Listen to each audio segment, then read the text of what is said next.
Easy and slow English. Today's topic is about family. Family members are parents, grandparents, father, mother ಹಾಗೆ ಬರುತ್ತದೆ. ಅದು spelling ಲೆಕ್ಕದಲ್ಲಿ ನಾವು ಮಾಡೋದು ಹೇಗೆ ಅಂದರೆ ಪ್ರಾಕ್ಟೀಸ್ ಮಾಡೋದು ಹೇಗೆ ಅಂದರೆ family FAMILY family, members MEM, BER BERS bus members, parent RENT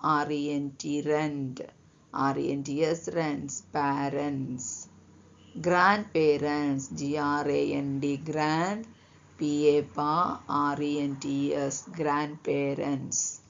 ಇದೇ ಥರ father FATHER father, mother MOMOTHER mother, son son, daughter DAUGHTER daughter, brother BROTHER brother, sister SISTER sister, UNCLE uncle, AUNT aunt, NEPHEW nephew, NIECE niece.